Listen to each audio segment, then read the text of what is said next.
यहाँ पे आपको कॉरिडोर्स में लोग नजर आते थे, यहाँ पर मजबे नजर आते थे। कारकुन है उनमें खौफ और हरास है, मुनाफिक लोगों से पाक हो गई है। अल्लाह को तकबर पसंद नहीं है, अल्लाह ने किसी न किसी तरह उनको सजा देनी थी। पाक फौज के खिलाफ तो किसी ने बयान नहीं दिया, कोई खौफ से ना बोले तो अलग बात है, सबको पता है हकीकत क्या है। खान साहब का एक मैसेज है कि खौफ का बुत तोड़ो। हम ऐसे एटीट्यूड को, ऐसे कंडक्ट को कंडेम करते हैं। अस्सलाम वालेकुम नाज़रीन, आप देख रहे हैं बागी टीवी और मैं हूं आपका होस्ट ज़ैनुल आबिदीन। नाज़रीन, हम इस वक्त ज़मान पार्क का जो क्रिकेट ग्राउंड है वहाँ पर मौजूद हैं। ये क्रिकेट ग्राउंड 1 माह पहले, 1.5 माह पहले मुख्तलिफ शक्ल इख्तियार किए हुए था। यहाँ पर आपको तंबू नज़र आ रहे थे बड़े बड़े, और यहाँ पर आपको बड़े बड़े खैमे नज़र आ रहे थे जहाँ पे पूरे KPK के गिलगित बल्तिस्तान के लोग, उनके लिए ये मुख्तस किया गया था एरिया। यहाँ पर उनके अलग-अलग कैंप्स थे, वहाँ पर उनके लोग थे, यहाँ पर खाने पकते थे, यहाँ पर उनकी ज़ियाफ़त होती थी, यहाँ पर वो सोते थे, रहते थे।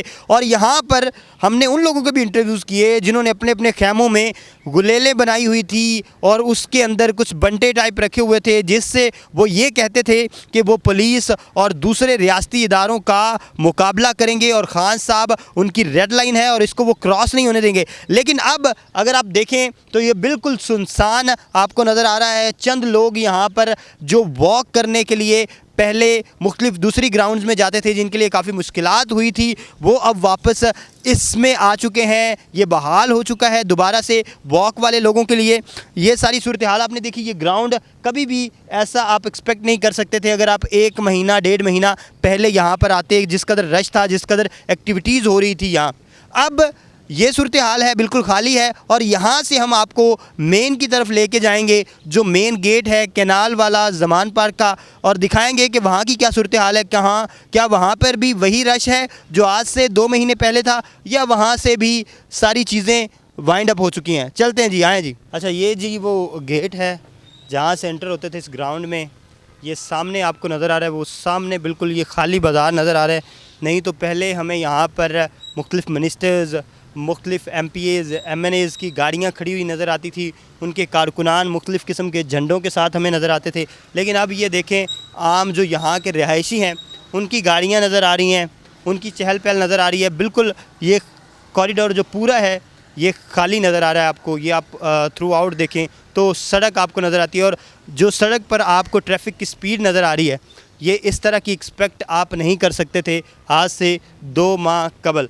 तो आगे चलते हैं। ये मुझे गलियां वैसे की वैसी याद आ रही हैं। यहाँ पर हमाद अज़हर साहब खड़े होकर कहते थे इमरान खान साहब हमारी रेड लाइन है। फवाद चौधरी साहब मीडिया से बात नहीं करते होते थे, अपनी एक अकड़ में आते होते थे यहाँ पर, और अब वो भी जो है वो निकल चुके हैं यहाँ से। उस्मान बुज़दार साहब कभी आते थे तो यहाँ पे स्पेशल किस्म का प्रोटोकॉल नज़र आता था। अब उन्होंने भी जो है वो तरीक़े इंसाफ और सियासत से किनारा कशी इख्तियार कर ली है। यहाँ पर आपको इब्रारुल हक साहब के जो है वो कप्तान मेरा फॉर सेल नहीं के जो है वो गाने सुनाई देते थे, लेकिन अब वो कप्तान मेरा फॉर सेल था या नहीं, लेकिन इब्रारुल हक साहब जो हैं वो बाय बैक कर चुके हैं PTI को, इमरान खान साहब को और सियासत को भी। इसके साथ साथ इमरान इस्माइल साहब जो एक्स गवर्नर सिंध हैं, उनके नगमे सुनाई देते थे कि रोक सको तो रोक लो, तब्दीली आई रे। लेकिन तब्दीली को तो पता नहीं रोका या ना रोका, लेकिन इमरान इस्माइल साहब को कोई नहीं रोक सका PTI में। ये सारी की सारी ये देखें, बाकायदा तौर पे दरख्त लग चुके हैं यहाँ पर, और दरख्त भी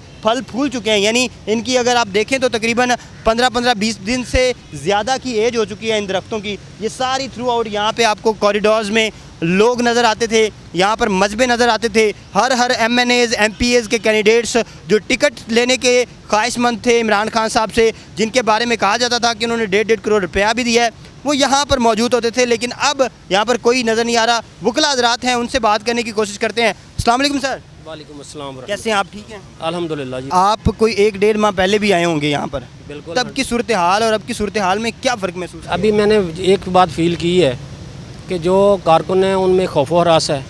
यहाँ इससे पहले तो बहुत बड़ी इसकी रौनक थी। यहाँ मैं इशारा कर रहा था, यहाँ जलेबियाँ लगी हुई थी, पकौड़े बन रहे थे, यहाँ एक कैंप था हमारा।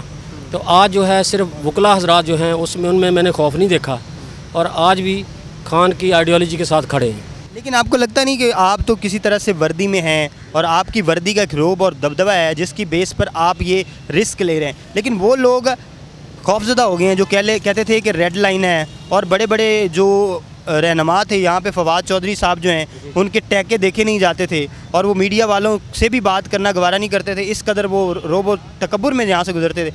वो भी छोड़ गए। अबरारुल हक साहब के यहाँ पे जो है वो हम गाने सुनते थे कि कप्तान मेरा फॉर सेल नहीं है, और वो खुद भी सेल आउट हो गए। जी जी, ऐसे मुनाफिक लोगों से पाक हो गई है। जो तकब्बर है ना, अल्लाह को तकब्बर पसंद नहीं है। अल्लाह ने किसी न किसी तरह उनको सज़ा देनी थी। वो जो एक नज़रिया था, उसका नज़रिए के लोग नहीं थे, वो आउट हो गए हैं। अब जो बात आपने कही है ना कि यहाँ खौफ और दबदरा, वर्दी का रोब, भाई वर्दी का रोब नहीं है। फ़रौनियत जो फ़रौनियत होती है, उसमें फ़रौनियत में एक टाइम लिमिट है। उस टाइम लिमिट तक वो दबदबा है, लेकिन हम डरने वाले नहीं हैं। अली जैदी साहब भी कहते थे कि यहाँ पे गोली लगेगी तो फिर खान साहब के नज़रिए से हटूँगा, नहीं तो नहीं हटूँगा। ये हमारे दीन इस्लाम में ये बात है, जब मौत नज़र आए ना तो उस वक्त हराम भी हलाल हो जाता है। अच्छा मुझे ये बताएं, आप कह रहे हैं कि मुनाफिक लोग सारे हट गए हैं, इसका मतलब ये है कि पीटीआई जो है वो पिछले 10 सालों से मुनाफिक मुनाफिक बंदे थे, जो दूसरी पार्टीज के बंदे इकट्ठे किए गए थे, उनमें आधी पीटीआई मुनाफिक, ज़्यादातर मुनाफिकत पे। 100 के जायद और कारोबार। इंशाल्लाह ताला ये सब जो गंदगी है दूर होगी और अब तहरीक उठेगी इंशाल्लाह। पंजाब, पीटीआई जनूबी पंजाब के सदर, पीटीआई सिंध के सदर, पीटीआई केपीके के सदर, वो सारे के सारे मुनाफिक थे। देखें जी, जो तो अपना नज़रिया बदल गया, बयान बदल गया, हमारे नज़दीक तो मुनाफिक है, क्योंकि सच्चाई जो है वो अपना आप खुद बनवाती है और कायम रहती है अपनी। खान साहब तो खुद कहते हैं यू टर्न लेना जो है वो अच्छी चीज़ है। नहीं, खान साहब ने अपने नज़रियात नहीं बदले, उन्होंने अपना कोई बयान नहीं बदला। अभी भी उन्होंने हमें अपने फ़राइज़ याद करवाने की कोशिश की है, जो हमारा है बहैसियत पाकिस्तानी, बहैसियत लॉयर, जो अल्लाह ताला ने हम पे ज़िम्मेदारियाँ दी हैं, उसको हमने कैसे अब लोगों खान को। साहब का नज़रिया तो ये था कि जो पाक फ़ौज के ख़िलाफ़ बयान देता है वो भारत चला जाए, तो अब वो नज़रिया कहाँ? यहाँ पे बात सुने, पाक फ़ौज के ख़िलाफ़ तो किसी ने बयान नहीं दिया ना, खान साहब ने। और कमांडर हाउस किसका है? बात सुने, कोर कमांडर हाउस, ये हकीकत तो अब सबके सामने वाज़ेह हो चुकी है। कोई खौफ से ना बोले तो अलग बात है, सबको पता है हकीकत क्या है। खान साहब तो कहते हैं कि हमारे कारकुनान गए ही नहीं कोर कमांडर में, ये कोई और लोग थे। अगर कोई और लोग थे तो फिर वो तो नहीं ना पकड़े जा सकते, वो पकड़े तो उन्होंने जियो फेंसिंग। भाई बात यही है ना कि जिन लोगों ने किया उनको नहीं पकड़ा, 10,000 बंदों को हमारे कारकुन जो है उनको पकड़ा हुआ वहाँ है। पे। यही तो खान साहब कह रहे हैं। जो आपने बात की ना, कारकुन गए हैं, हम ऐसे एटीट्यूड को, ऐसे कंडक्ट को कंडेम करते हैं, नंबर 1। नंबर 2, फ़ौज हमारी है, मुल्क हमारा है। इस मुल्क को एक कायद-ए-आज़म रहमतुल्लाह अलैह वकील थे, उसने बनाया था। अब हम पे लाइबिलिटी आ गई, हमने इसको बचाना है। मुझे ये बता दें, यहाँ की सूरत हाल को जो आप देख रहे हैं, क्या समझते हैं? वो रौनक, वो सारी चीज़ें, वो जो यहाँ पे जलेबियाँ बनती थी, जो पकौड़े समोसे बनते थे, यहाँ पर लोग जो है वो रहते थे, रिहाइश इख्तियार किए हुए थे, वो सारी सूरत हाल वापस नज़र आ रही है या नहीं?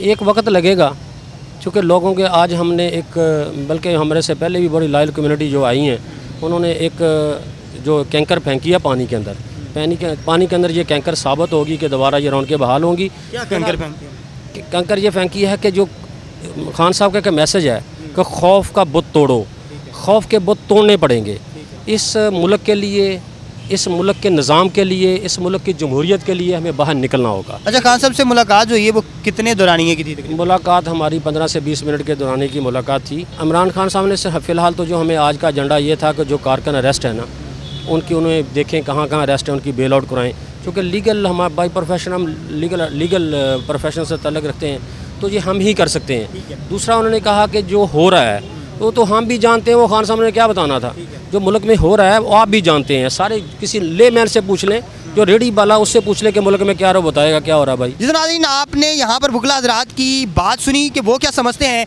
कि क्या ये वापस वो वाली रौनकें बहाल हो सकेंगी? क्या यहाँ पर हमें जलेबियों के स्टॉल नज़र आएंगे? क्या यहाँ पर समोसे पकौड़े और यहाँ पर चहलकदमी, यहाँ पर रिहाइश इख्तियार करते हुए लोग नज़र आएंगे, या अब ये सुनसानी ऐसे ही रहेगी? क्योंकि हमने पहले सूरत हाल देखी, कारकुनान अब यहाँ पर नहीं रहे, यहाँ पर वो MNAs, MPAs, टिकट होल्डर्स नहीं रहे, अब सिर्फ वकला हज़रात को इजाज़त है वो ही ये वाला जो जनाब चेक पोस्ट है वो क्रॉस कर सकते हैं। उनकी मुलाकात हुई है इमरान खान साहब से और सारा का सारा ये सुनसान हो चुका है। आप क्या एक्सपेक्ट कर सकते थे कि 1 माह पहले जो सूरत हाल थी और 1 माह बाद इस तरह की सूरत हाल आ जाएगी कि यहाँ पर कोई लोग खड़े नहीं होंगे, ट्रैफिक बिल्कुल रमा दमा है, सारी सूरत हाल बिल्कुल ठीक है, सिर्फ वकला हज़रात चंद मौजूद हैं और कारकुन बिल्कुल ही मौजूद नहीं हैं। आप क्या समझते हैं, ये सारी चीज़ें बहाल होंगी या नहीं? कमेंट सेक्शन में ज़रूर बताइएगा और ये भी बताइएगा कि इसकी वजह क्या है कि ये सारी चीज़ें सुनसान हुई हैं। हमें दीजिए इजाज़त, अल्लाह हाफ़िज़।